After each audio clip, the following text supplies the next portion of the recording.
Salam sejahtera para pendengar yang terkasih, selamat bertemu kembali dengan Yayasan Pelayanan Media Antioquia yang didirikan oleh Pendeta Bigman Sirait untuk melayani Tuhan Kepala Gereja melalui media untuk memperluas wawasan umat Tuhan. PAMA juga menerbitkan tabloid Kristen Reformata, Reformata Online, Reformata Audio Streaming. Juga tersedia buku-buku karya Pendeta Bigman Sirait dan ratusan CD khotbah. Doakan dan ikutilah pelayanan PAMA di 33 radio lainnya, di berbagai kota dan pelayanan televisi, di Indovision Live Channel 70 setiap Rabu pukul 11 dan 23 waktu Indonesia Barat, Minggu pukul 17.30 waktu Indonesia Barat, dan Senin pukul 00.30 waktu Indonesia Barat. Kabel Vision Family Channel setiap Rabu pukul 6, 12 dan pukul 18 waktu Indonesia Barat. Sabtu pukul 6.30, 12 dan 19.30 waktu Indonesia Barat. Untuk informasi lebih lengkap, klik www.reformata.com, www.reformata.com, www.reformata.com. Kini tibalah saatnya kita akan menikmati kebenaran firman Tuhan bersama Pendeta Bigman Sirait. Selamat mendengarkan, Tuhan memberkati. Kita akan membuka Alkitab kita, saudaraku, dari 1 Korintus pasal 9 ayat 16 sampai ayat 20 akan jadi pokok pikiran kita pada kesempatan minggu pagi yang indah ini. 1 Korintus pasal 9 16 sampai 20. Saudaraku, pada waktu Paulus menuliskan surat di Korintus, muncul satu nada yang sangat luar biasa, yang keras, yang tegas, tetapi sangat penuh dengan kekuatan yang dahsyat. Apa yang dikatakan Paulus tentang Injil menjadi gambaran yang paling tegas yang bisa kita baca di dalam Alkitab. Jika aku memberitakan Injil, aku tidak mempunyai alasan untuk memegahkan diri. Mengapa? Karena itu adalah keharusan bagiku. Pada waktu dia menempelkan diri bahwa pemberitaan Injil adalah sebagai sebuah keharusan yang tidak bisa tidak, harus dikerjakan. Ini sangat luar biasa sekali, saudaraku yang kekasih. Tetapi dia tidak berhenti pada statement keharusan, namun dia menyelami, menjiwai, dan membuat itu menjadi satu hal yang luar biasa. Nyawa menjadi taruhannya. Mudah bagi kita berkata, kita orang Kristen harus memberitakan Injil. Itu keharusan bagi kita. Gampang. Tetapi apakah kita berani menyerahkan nyawa kita untuk dia? Apakah kita berani berkeringat darah untuk dia? Itu persoalan yang lain lagi, bukan? Toh semua kita berkata, semua orang Kristen harus memberitakan Injil. Ya, tetapi apakah kemudian kita bisa menomorsatukan dia lebih dari diri kita? Dan kita akan berkata, ya Tuhan harus nomor satu dan bukan kita. Tetapi tidakkah dengan jujur kita menemukan, kita seringkali lebih penting daripada Tuhan? Paling tidak, di dalam skala prioritas yang kita buat di hidup kita. Karena itu saudaraku, dialog batin antara kita dan kebenaran menjadi sesuatu yang harus kita tumbuh kembangkan supaya kita mempunyai kepekaan di dalam kehidupan kita. Karena itu bagi Paulus memberitakan Injil adalah sebuah keharusan yang harus dilakukan. Ini kepekaan menarik. Pada pidato perpisahan Samuel dengan orang Israel, maka Samuel mengatakan kalimat yang sangat mengganggu saya. Hei orang Israel, celakalah aku jika aku lalai mendoakan kalian. Berdosalah aku jika aku lalai mendoakan kalian. Saya pikir-pikir, saudara, betapa luar biasanya Samuel dan tidak pernah lalai berdoa untuk orang-orang Israel. Dan bagi dia, dosa kalau lalai mendoakan. Padahal kemungkinan kelalaian bisa terjadi. Dan bagi dia itu dosa. Bukan barang biasa. Kita lalai tugas, lalai pelayanan. Sering kali kita anggap biasa, sorry lupa. Mana kita anggap itu dosa? Kalau saja kita anggap itu dosa, kita akan serius dengan seluruh tugas hidup kita, bukan? Kita akan serius dengan apa yang kita lakukan. Oleh karena itu saudara, kalau saudara di dalam satu kontrak lalai membayar pada tanggal yang semestinya, ada penalti namanya. Bagaimana mungkin kontrak lebih tinggi dari kontrak kita dengan Tuhan? Bagaimana mungkin kita bisa lalai menjalankan tugas kepada Tuhan dan anggap itu sorry lupa? Apakah itu bukan sebuah dosa? Mari kita bergeser Supaya jangan berpikir dosa adalah mencuri, dosa adalah membunuh dan seterusnya. No. Ternyata lalai mendoakan yang menjadi bagian kita adalah dosa. Paulus memberi ketegasan yang luar biasa. Memberitakan Injil adalah keharusan. Bukan soal mau atau tidak mau. Bukan soal ada atau tidak ada waktu. Tetapi keharusan yang mesti menjadi satu dan pertama dalam seluruh aspek kehidupan. Nah, jadi begitu tegar dan begitu kuatnya dia menekankan prinsip ini. Dan ini penting dalam hidup kita, saudaraku yang kekasih. Lalu dia menggarisbawahi barisan kedua dan mengatakan, kalau sampai keharusan itu tidak kujalankan memberitakan Injil, maka itu adalah kecelakaan bagiku. Celakalah aku kalau aku tidak memberitakan Injil itu. Kita seringkali celaka kalau aku tidak punya uang, celaka kalau aku sakit, celaka kalau ini, celaka kalau itu. Tidak pernah kita merasa celaka karena kita tidak memberitakan Injil. Saudara-saudara, mari kita menggugat hidup kita. Mari kita menggugat diri kita. Mari kita berkelahi dengan hidup kita sehingga ini jadi bagian yang harus kita wujudkan. Jadi itu saya selalu harus berkata, bertanding menjadi hamba Tuhan bukan perkara sederhana.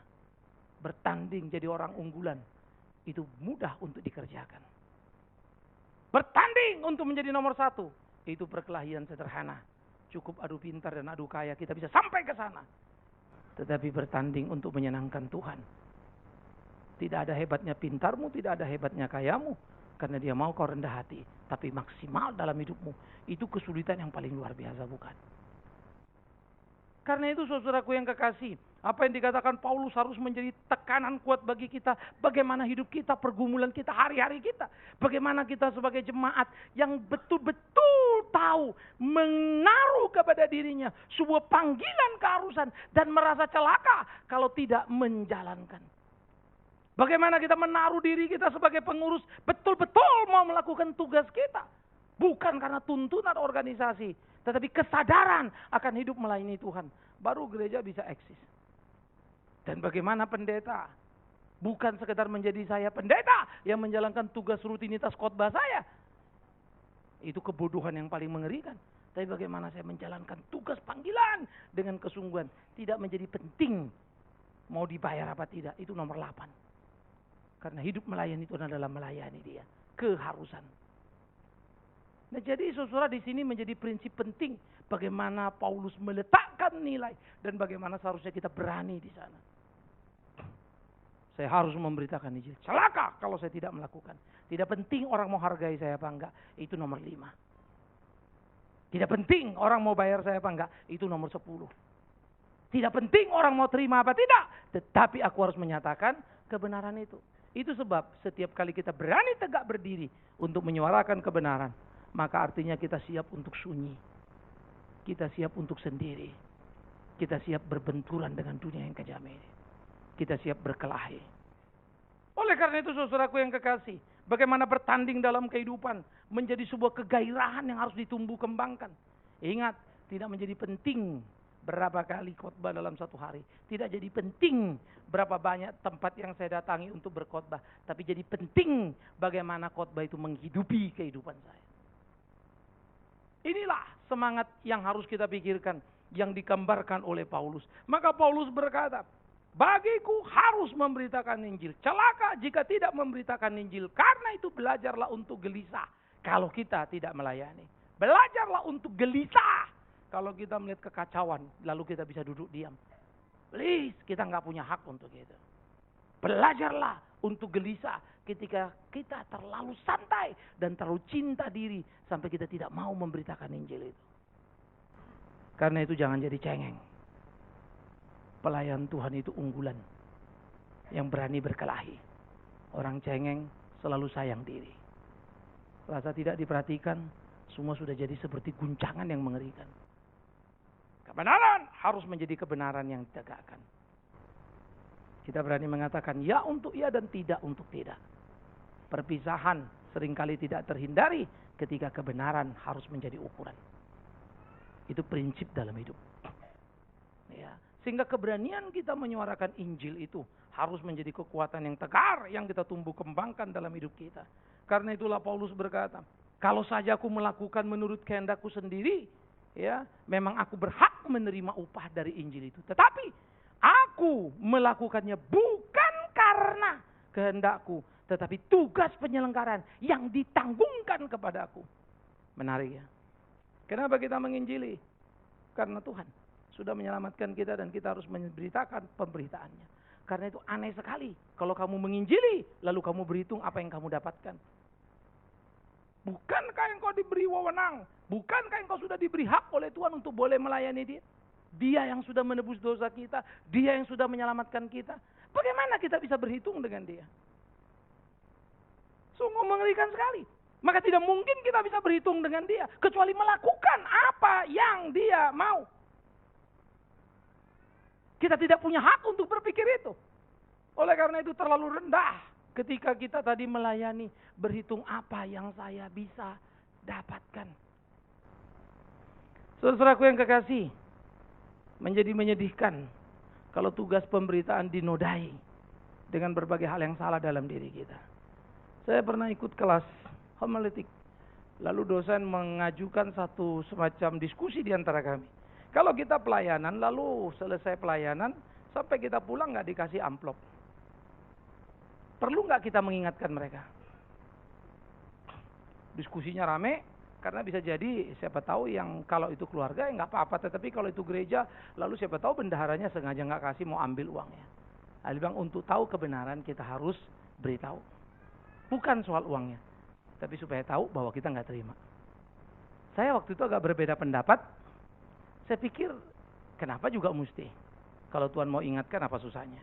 Kalau Tuhan nggak mau ingatkan, berarti memang perlu untuk kita nikmati, kan itu saja sebetulnya ya. Masa sih Tuhan nggak mampu?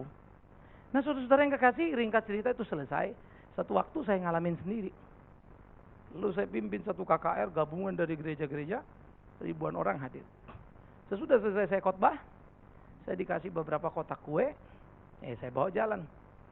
Ya. Lalu saya udah yakinkan tidak ada isinya, saya bagi-bagi karena saya biasa bawa begitu, dikasih ekstra pasti sudah hansip apa pasti kebagian gitu ya.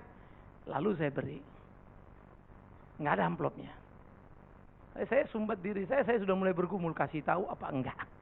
Tapi saya pikir tidak, saya mau belajar juga. Ya, kenapa? Emang kenapa kalau aku memberitakan khotbah tidak dapat apa-apa? Toh aku bukan cari itu. Ya, ribuan orang yang datang loh. Mestinya kan PK-nya gede dong ya. Banyak kolektanya kan. Tetapi aku tidak cari itu. Aku melayani Tuhanku, lalu berkelahilah aku dengan diriku. Berbagai argumentasi coba kuajukan juga terhadap diriku ini. Enggak, itu hakmu, kau harus ngomong, kalau enggak benar. Tapi saya pikir lagi, tidak, ini lain. Ini bukan masalah hal yang umum. Ini bicara tentang persembahan yang diberikan kepada pendeta kan begitu. Akhirnya saya diam. Enggak. Tetapi kemudian saudara yang kekasih, satu hari berlalu ya sudah. Saya enggak pusing. Ya, sesudah satu hari berlalu, kemudian besoknya ada yang telepon saya. Pak Bigman, sorry. Mestinya saya memberi Bapak persembahan. Tetapi saya lupa, Pak. Oh ya enggak apa-apa, saya bilang. Enggak masalah buat saya. Saya mesti serahkan, Pak. Ya terserah, atur saja kalian sesempatnya saja. Kan gitu. Nah yang terakhir itu yang dia bilang, tapi uangnya udah kepake, Pak. Saya mau cicil. Alamak. Saya bingung, emang berapa persembahannya terus berapa mesti dicicil. Lalu saya bilang, sorry, jangan. Pantang bagi saya menerima sesuatu jadi beban. Kalau kamu sudah terpakai, jangan dicicil. Ya, asal kamu lapor saja sama gereja. Saya ikhlas. Ya, jadi saya nggak mau. Ya. Besoknya lagi, telepon lagi satu orang yang lain. Pak, Bapak terima. Saya bilang, enggak. Waduh Pak, sorry Pak. Nggak apa-apa, kemarin sih saya udah ditelepon. Saya kan nggak tahu nih. Ya antara yang ini sama ini, rupanya yang telepon terakhir itu bendahara gereja, yang ini bendaharanya panitia, kira-kira begitu. Yang bilang pakai ini. Pak, mestinya sudah dikasih, kami memang agak curiga dengan dia. Ya. Nggak apa-apa. Nah kemarin saya cuma mau luruskan saja, karena dia kemarin mau cicil. Nggak apa-apa, kalian rapat di gereja, kalian bereskan. Dia harus bertanggung jawab untuk itu, tapi tolong jangan dicicil. Saya rela kasih itu. Tapi silakan gereja lakukan. Tapi mungkin apa karena mereka gelisah atau apa, tapi saya juga sudah ngomong, tetap dikirim ke rumah tapi nggak ke saya. Ya, jadi titipkan tolong Pak Bigman jangan tolak dan segala macam. Dan saya pun nggak tahu lagi telepon balik orang itu. Saya memang nggak ada record nomor dia begitu ya. Saya tunggu beberapa hari nggak ada telepon, cuman terus dia bilang taruh begitu saja sesudah penjelasan itu. Kelihatannya mereka malu setengah mati begitu ya. Nah, saudara yang kekasih, yang saya ingin mau katakan apa? Pada waktu saya belajar tidak mengambil apa yang menjadi hak saya, pada akhirnya kan itu juga bela saya ya. Tetapi saya punya nama bagus. Nama saya tidak jadi busuk karena itu. Padahal hak saya kan untuk merimain. Tetapi sampah besar Bikman Sirait kalau urusan itu dilakukan.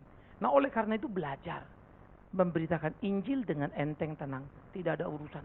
Saya akan berbicara apa yang harus dibicarakan. Bodoh amat orang suka apa enggak. Tapi Injil adalah Injil. Dan saya percaya kebenaran yang menyakitkan selalu pada waktunya akan menjadi obat yang menyembuhkan. Saudara-saudara, itu sebab tidak mudah menjadi pendeta. Itu sebab saya tidak bisa ngerti ketika pendeta pasang rit, pasang tarif. Kalau undang saya sekian, gila sekali. Saya tidak bisa mengerti ketika pendeta punya target yang bersifat sangat personal. Saya mau ini, saya mau itu, dan seterusnya. Why? Tidak layak bagi saya memikirkan itu. Beritakan Injil. Tuhan akan cukupkan kita dalam apa yang dia tahu. Urusan dia itu. Itu bukan urusan kita itu. Oleh karena itu saudara belajar menyikapi dengan jelas. Ini penting sekali. Saya belajar dari Hudson Taylor yang pernah saya baca bagaimana dia memberikan dirinya untuk menjadi misionari. Tetapi kemudian lembaga misi menunda dia 7 tahun untuk mempersiapkan diri. Dia perlu belajar bahasa Chinese karena dia mau dikirim ke China pada waktu itu. Nah, pada waktu 7 tahun dia mesti menunggu di London, lalu dia kerja pada seorang dokter. Dia menjadi pembantu dokter. Dokter selalu ingatkan, kalau aku lupa, tolong ingatkan upahmu. Tapi seringkali si dokter lupa, Hudson tidak berbicara. Dia berkata dalam kesaksiannya, aku hanya belajar untuk menunggu pertolongan Tuhanku. Pasti dia tahu kapan aku butuh. Dia kerja bagus, makanya si dokter suka merasa nggak enak hati kalau terlambat. Tapi zaman dulu kan kerja sangat personal, jadi tergantung dokter itu. Nah, kemudian beberapa satu waktu seringkali, dan ada satu waktu yang puncak, sampai besok hari itu duitnya habis. Ya, sore nanti nggak makan nih, karena uang udah nggak ada lagi, gaji belum dikasih, udah lewat beberapa hari. Sampai sudah mau pulang selesai, udah jalan. Tiba-tiba si dokter balik, Hudson, come. Aku udah kasih kamu belum bulan ini ya? Dia jawab, belum. Kamu kenapa nggak ngomong? Langsung si dokter keluarkan lagi, ini upah kamu bulan ini. Malam itu dia makan, saudara. Dan dia bilang apa? Thanks God. Pada waktu mau pulang dia sudah antara mau balik kanan gerak mau ngomong sama dokter, dok belum terima bulan ini. Dan dia dokter sudah ingatkan, selalu ingatkan saya. Karena kalau nggak ngomong nggak makan. Tapi sudah keburu jalan, dokter yang berbalik lalu panggil dia. Malam itu dia makan lagi. Dia bilang apa? Tuhan selalu tahu kebutuhanku. Sehingga dia pergi ke China dan sangat dikenal di China. Matahari di China tidak akan terbit sebelum Hudson Taylor berdoa. Itu sangat terkenal. Dia selalu bangun pagi mendoakan China. Dan China diwarnai oleh pelayanannya. Pertanyaannya, masihkah gereja mempunyai orang-orang punya jiwa seperti itu? Saya pikir gereja harus malu. Karena gereja sekarang terlalu penuh dengan aksesoris. Penuh dengan dandanan make-up. Tetapi keoriginalitasannya kehilangan. Gereja akhirnya wujud palsu yang muncul. Cinta kasih tidak lagi bisa dirasakan penuh. Kebenaran hanya menjadi khotbah, tetapi tidak menjadi buah hidup sehari-hari. Karena itu kita berkelahi, saudara. Bertanding. Ya. Saya tidak pernah puas karena saya bisa khotbah. 500 khotbah minimal di otak saya ini ada. Minimal. Khotbah radio yang kita sudah khotbahkan sudah mencapai 60, mau masuk ke volume 6. 5 kali 25, 125 kali 4 ada 125 judul. Besar dengan 4 subtema, 600. 600 itu masing-masing 22 menit khotbah. Belum termasuk seri-seri yang kita bikin. Khotbah 7 seri kita tentang salib sudah 5 kali 7. Ya, saya sudah punya stok 8 kali 7 dan saya berdoa supaya bisa itu 10 kali 7. Natal itu bisa 10 kali 4. 40 khotbah Natal, 70 khotbah soal salib. Dan tentu saja saya berharap pada Tuhan. Tuhan terus selama hidup. Entah jadi berapa itu tidak tahu saya. Jangan tanya soal khotbah-khotbah. Jangan tanya soal Alkitab. Saya pimpin beberapa kelompok PA. Ya. Saya sudah selesai PA dari Matius itu sampai selesai. Lukas selesai, Markus selesai, Yohanes selesai, Wahyu sudah selesai. Beberapa kitab banyak sekali surat-surat Paulus. Tapi demi Tuhan yang hidup, apa arti semuanya itu? Kalau kemudian tidak kulakoni dalam hari-hari hidupku. Karena itulah saya perlu membangun prinsip, saudara. Belajar. Itu pun seringkali kemudian kita mengalami kesulitan-kesulitan dalam hidup kita. Seperti yang saya bilang tadi. Toh saya bergumul juga untuk PK itu. Ngomong nggak. Saya nggak bisa plong begitu saja. Sampai saya mengambil keputusan, diam saja sudah. Tidak mudah. Saudara yang kasih, disitulah kita belajar untuk mengerti bagaimana menikmati, memberitakan Injil karena tugas yang Tuhan emban. Gak gampang. Tapi kita harus berkelahi di sana. Itu sebab tidak mungkin kita menjadi orang-orang yang biasa-biasa saja. Kalau pemberitaan Injil adalah keharusan, kalau celakalah aku kalau aku tidak memberitakan Injil, mana mungkin kualitas kita biasa-biasa. Karena kita akan menjadi orang yang luar biasa, berkelahi, bertanding. Melayani saya tidak pernah berhitung. Khotbah saya tidak suka daur ulang. Dulu saya punya khotbah saya koleksi, lalu saya khotbah lagi tempat lain. Sekarang bikin kertas catatan, selesai sobek buang, selesai sobek buang. Saya berkelahi dengan diri saya. Tidak ada pakai stok kemarin, tidak mau daur ulang. Ya, sehingga saya terus mengembangkan pikiran dan saya bersyukur kepada Tuhan. Saya lagi di mana nih? Saya bicara sama siapa ini? Di konteks apa? Maka saya akan membawa bagian itu ke tempat lain. Mungkin ayat itu saya bertemu 3, 4, 5, 10 kali. Di 10 tempat yang berbeda, di 10 konteks yang berbeda. Isinya jelas tidak boleh dirubah. Tapi konteksnya bagaimana pengaplikasian harus dinamis. Tuhan tolong. Karena itu saya tidak percaya orang Kristen bodoh. Orang Kristen harus pintar. Pak, IQ orang beda-beda. Saya tidak bicara IQ. Kalau IQ-mu 150 pintar kau dengan 150, kalau 75 pintar kau dengan 75. Kalau 5 jadi 10, kalau 2 Tuhan enggak minta jadi 10, jadi 4. Itulah hidup kita. Maksimal. Sehingga kita berkelahi, bertanding. Toh kalau saya tidak lakukan, saya celaka. Karena itulah kita bertumbuh. Pemberitaan Injil menyangkut seluruh aspek logika kita, pikir kita, ketajaman kita. Tetapi Injil juga berbicara tentang moralitas kita, hidup kita, dan seterusnya. Bagaimana orang melihat dan belajar dari kita. Kita berkelahi dengan zaman ini. Bagaimana kita belajar mendahulukan Tuhan dalam hidup kita. Itu sebab kemudian Paulus mengatakan hal yang luar biasa. Kalau demikian, apakah upahku? Paulus tahu dia adalah rasul yang bisa mengambil upah hak penginjilan. Karena rasul hidup dari berita Injil. Mereka beritakan Injil. Penginjil itu begitu. Kabarkan, mereka dikasih, itu hak. Berapa itu urusan yang memberi. Sehingga sebetulnya dia bisa meminta. Tetapi etika paling tinggi yang diajarkan Alkitab, kau bukan pengemis. Kalau Tuhan mau memberi, pasti kau bisa diberi. Nah itu sebab kemudian saudara-saudaraku yang kekasih, bagaimana Paulus berkata, bagiku upah adalah upah kalau aku boleh memberitakan Injil tanpa upah. Saya sangat terobsesi sudah lama dengan kalimat ini. Dan itu prinsip yang saya bangun. Kita boleh nggak punya, tapi tidak jadi peminta-minta. Karena Tuhan terlalu kaya kalau dia mau. Dia tahu. Kalau belum waktu, tunggu. Kapan dia mau kasih, terserah. Kalau dia nggak kasih-kasih, berarti itu bagianmu. Jalani sampai kematianmu. Tapi tidak ada alasan untuk kerja tidak bermutu. Lakukan, dan jangan berhenti. Tuhan akan tolong kita, saudaraku. Tuhan akan mampukan kita bergerak dinamis dalam seluruh kehidupan pelayanan kita. Upah adalah kalau boleh memberitakan Injil tanpa upah.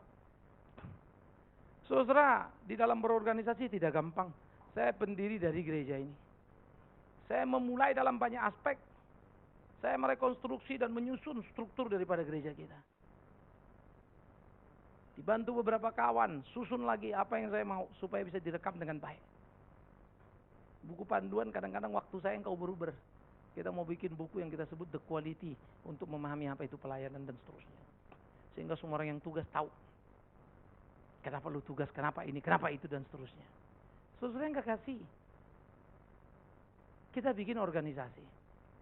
Saya berhak untuk bikin apapun. Mau arahkan kemanapun saya pendiri.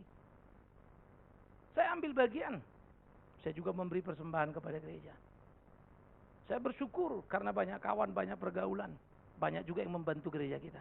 yang bukan jemaat kita. Thanks God. Tapi kan saya punya hak besar dong. Tetapi waktu rapat, waktu apa, saya coba beri pendapat, memberikan arah, lalu kawan-kawan berpendapat gini. Belum tentu semua setuju dengan yang saya katakan. Bisa ada berpendapat ini dan itu. Dengan mauku, sederhana men-setting supaya one man show. Semua ngikut saya. Tapi saya harus belajar, tidak seperti itu bukan? Karena kita sama-sama melayani. Akibatnya apa? Pride saya, kebanggaan saya mesti lepas. Gak gampang, jangan. Mungkin saudara tidak sadar ya, pengurus tidak sadar. Tapi bagaimana saya melepas itu gak gampang. Saya bukan orang bodoh masalahnya, itu repot juga buat saya. Orang ngomong apa saya pun tahu. Gak perlu pendapat itu, saya bisa lebih bagus. Tapi saya kan mesti kudu hati-hati. Masa semua orang dibodoh-bodohin, lalu mereka tidak dianggap mau jadi apa. Lalu sulitnya setengah mati saudara, waktu pride itu dilepas. Waktu kepercayaan itu mulai didelegate. Tapi hasilnya gak bagus. Rasanya kita mau nyut-nyutan begitu. Tapi mesti proses. Mesti ngerti orang. Waduh. Jangan kalian pikir itu mudah. Itu perjuangan tersendiri buat saya. Gak gampang. Ya, ketika membuat keputusan-keputusan pahit. Kadang-kadang beratnya setengah mati. Karena keputusan seringkali identik. Bisa kena ke pribadi saya.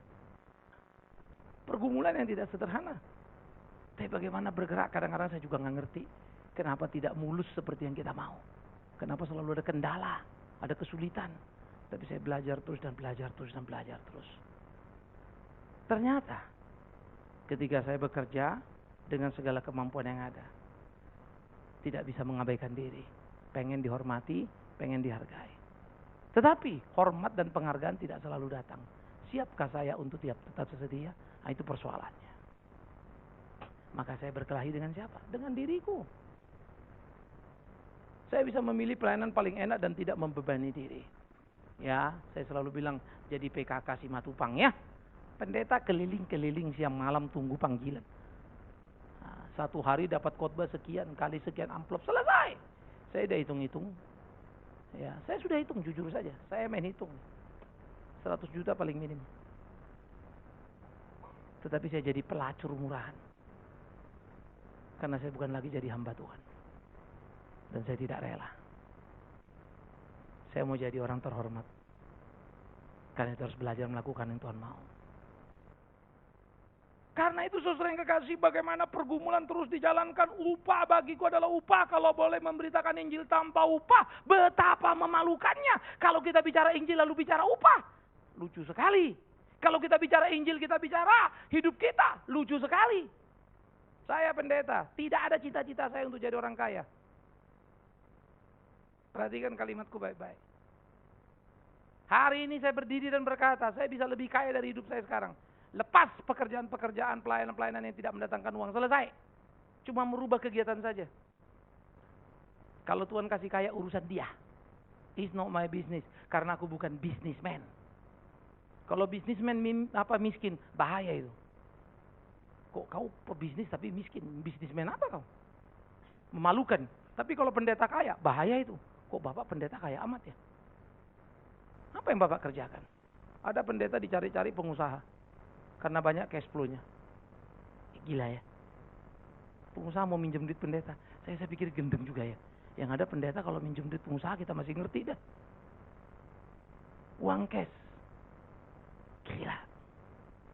Sudah terbalik-balik dunia ini saudara. Di mana pride kita? Karena itu pertahankanlah hidupmu, nilaimu, dirimu, banggalah. Karena itu belajarlah memberitakan Injil, jalankan tugasmu. Ketika banyak kesakitan di dalam hidupmu, ingat itu penghormatan Tuhan untukmu. Loh, Pak apa sih Bapak ini? Aku melayani baik-baik, tapi jadi sakit hati gara-gara begini bukan. Please, kalau memang kau melayani dengan baik dan benar, dan kau tersakiti karena itu anugerah kehormatan bagimu. Kau bisa mencicipi sedikit salib itu. Saya bersyukur pada Tuhan banyak fitnah yang saya terima.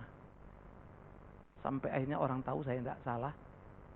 Ya, tapi bertahun-tahun kadang-kadang. 1 tahun, 2 tahun orang baru ngerti. Rasanya luka ya. Tapi ketika mulut mesti terusin. Pada akhirnya baru saya ngerti, iya Tuhan baik. Karena orang yang pernah curiga sama saya, salah paham sama saya. Begitu tahu ternyata dia cuma dengar fitnah. Dia nyeselnya setengah mati, hormatnya setengah mati sama saya. Saya nggak minta dia hormat. Sorry. Saya salah. Orang itu memang cerita begini. Saya malah tahu orang yang satu lagi busuknya setengah mati. Unik ya hidup ya. Cara Tuhan memberi kita karunia, memberi kita kemenangan, kepuasan. Seringkali kita dibanting. Itulah Tuhan cara membentuk itu. Sehingga kita terbentuk menjadi kuat luar biasa di dalam hidup kita. Terus berproses. Saudara-saudara yang kekasih, tidak mudah untuk menjadi pelayan yang sungguh. Tadi saya share. Saya pendiri di Mika. Kita jalankan pelayanan kita. Oke. Saya kalau lagi mission trip atau ulang tahun sudah harus ke sana. Ya, 2 event itu sudah tidak bisa tidak, itu hukumnya wajib. Ditambah kunjungan lainnya. Kalau saya berangkat saya biaya sendiri. Kalau saya pergi sama anak saya bawa 2 anak, bawa 3 anak, 3-3, kalau mau ikut sama istri bayar sendiri. Makan bayar. Ya, teman-teman saya selalu bilang di yayasan, "Pak, you kan pendeta boleh." Saya bilang saya memang pendeta tapi tidak boleh. Karena saya pendiri. Tidak ada orang boleh mendirikan yayasan lalu makan dari uang yayasan. Itu kecelakaan itu. Karena itu aturannya foundation. Tidak boleh pendiri digaji. Barang siapa mendirikan lalu makan gaji, ingat itu sudah kesalahan. Hukum legal saja sudah salah. Saya nggak mau. Lu kalau nanti nggak punya duit, gampang. Apa gunanya aku kenal kalian? Aku telepon kalian. Nggak ada uangku, tolong kirim ongkos. Kau kasih, syukur. Nggak kau kasih, nggak bisa kok. Karena saya selalu percaya ya. Masa sih kalau memang perlu Tuhan nggak atur. Sehingga saya pergi sesuai yang kekasih. Nah ini yang jadi masalah. Biaya bayar sendiri. Bangunan kita. Donaturnya kita juga. Semua kita ikut. Nah sampai sana. Ini guru-guru. Wah ada nggak beres lah ini. Nggak beres lah apa misalnya. Ngamuknya setengah mati terus. Saya jengkel kesel. Gila lu. Saya ada keluar uang. Saya gede. Saya berkeringat. Saya begini. Kalian cuma begini-begini. Rasanya saya marah. Tapi habis marah itu. Memang semestinya saya marah karena mereka salah. Tapi dalam marah saya, sebetulnya saya merasa saya di owner, the big boss, bukan cuma the big man gitu ya. Semuanya itu numpuk sudah. Kurang ajar kalian ini, kira-kira begitulah sikapnya. Akhirnya saya sadar. Dan seringkali saya harus berdoa, Tuhan ampuni aku. Seharusnya aku siap dengan fakta yang ada. Ku tegar mereka untuk salahnya tanpa pernah perlu merasa aku paling hebat dan luar biasa. Upahku adalah upah. Kalau boleh memberitakan Injil tanpa upah. Mestinya aku sudah tidak terima uang, keluar uang. Dan kalau saya pergi ke Kalimantan sampai 4 hari, minimal itu 4 kali 2 khotbah hilang. 8 kali amplop. Hitung sendirilah. Udah hilang 8 amplop. Gampang sekali. Nggak perlu munafik pendeta-pendeta. Maka kalau ada orang bilang, Pak Bigman hebat ya pelayanan kesana kemari. Pernah ngomong. Saya bilang apa hebatnya? Saya Mas Suri ngomong belak-belakan. Apa hebatnya aku pelayanan kesana kesini? Lu ya dong Pak, Bapak khotbah sana khotbah sini.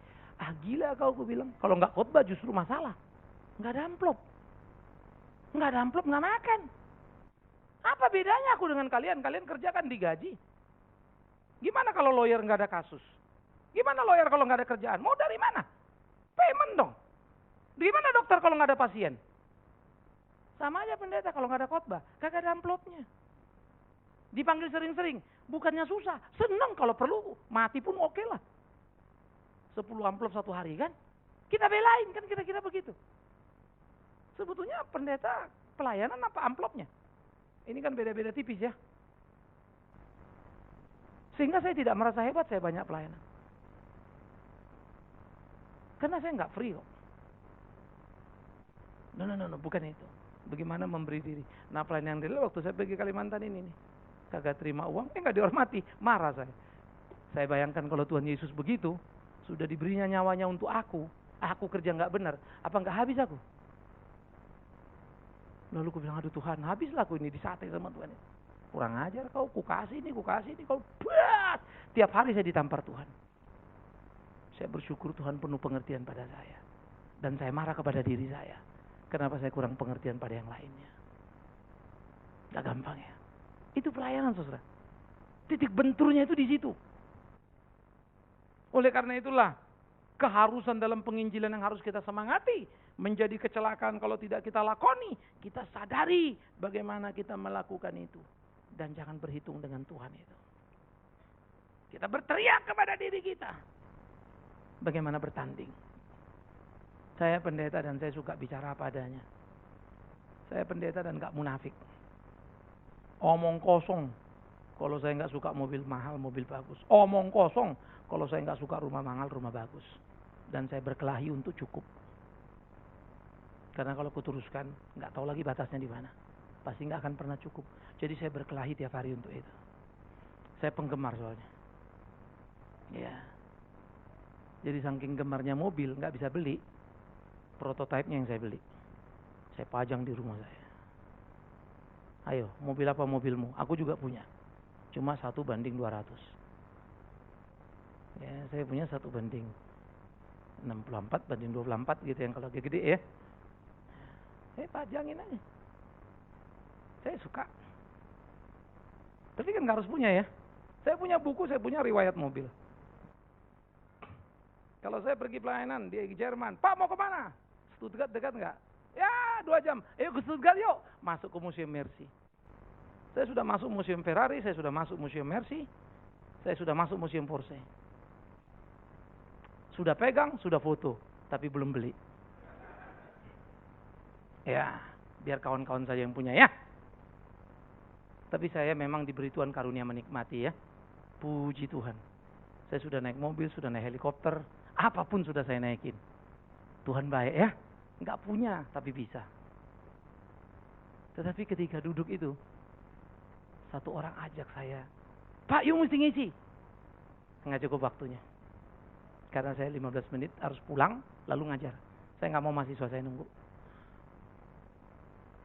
Selisihnya cuma 15 menit. Saya perlu waktu 45 menit sampai di tempat saya ngajar. Nggak bisa.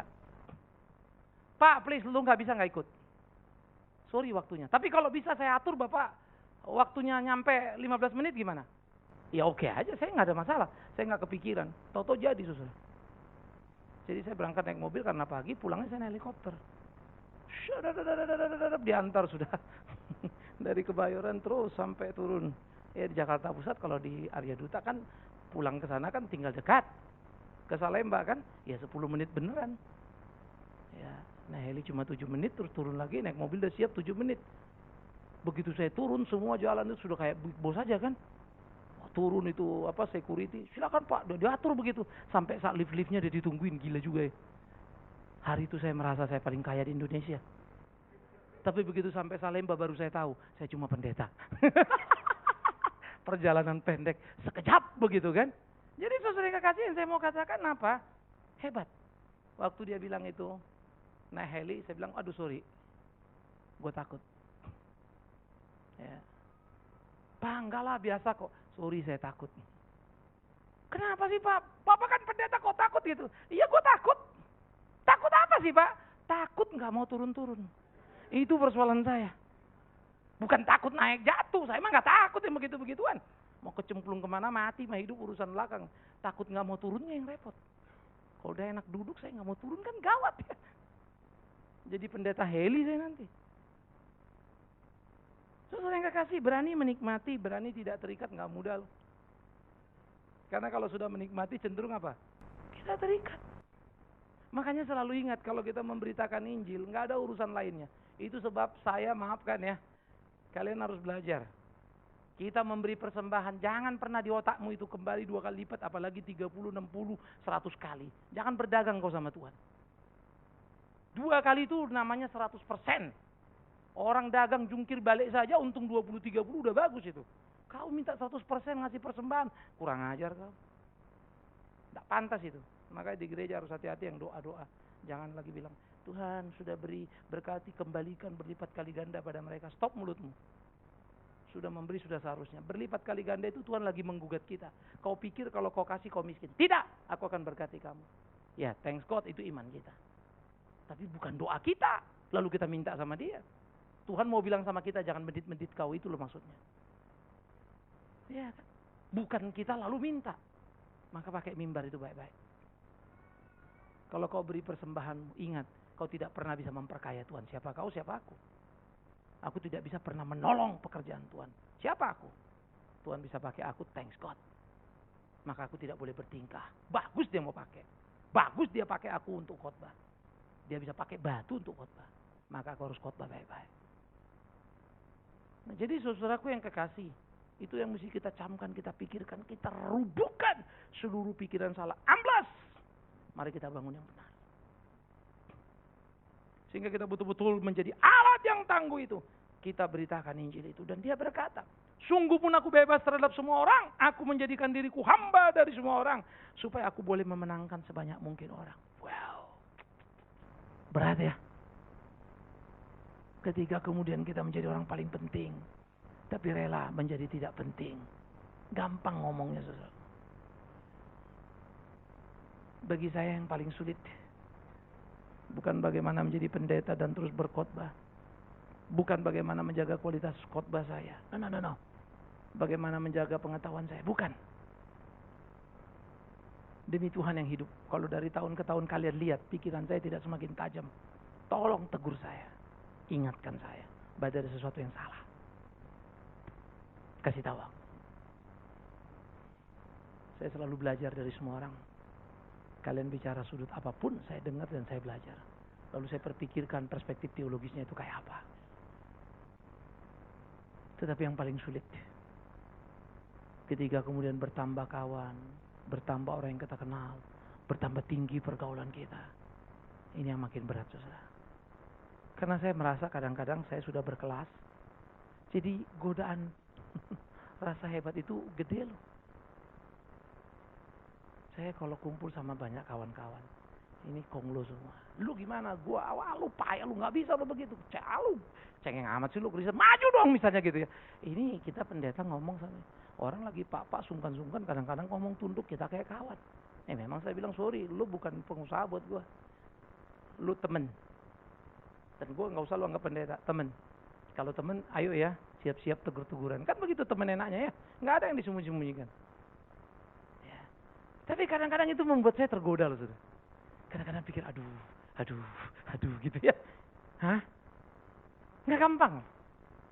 Jadi saya sangat menikmati pergi sana. Kadang-kadang cuma saya pikir ya, nggak gampang menjaga diri. Ya. Saya karena sering kawan-kawan, ayo ke sana, makan sini. Bolak-balik saya makan sana, makan sini. Jujur aja, ada banyak orang bilang, wah saya ketemu Pak Bigman kemana sana, wah ketemu Pak tempatnya yang gila-gila gitu. Jadi gambarannya kayaknya aku udah kaya banget. Padahal mereka lupa waktu aku makan sepeser pun gak keluar uang. Kan bukan aku yang bayarin. Tapi kan orang gak mau tahu ya, Pak Bigman makan di sana. Hah? Nah yang jadi masalah sebetulnya sayanya. Besok masih mau gak saya makan di warteg? Itu kan persoalannya kan? Bagaimana kalau Paulus ini lain? Jadi bukan style, bukan cuma sekedar sebuah gaya, tapi betul-betul rendah hati. Itu nggak gampang. Saya kalau ada orang yang rendah bawah ngomong agak kurang ajar, saya naik darah loh. Cuma karena pendeta jaga-jaga supaya darahnya jangan keluar, gitu aja paling.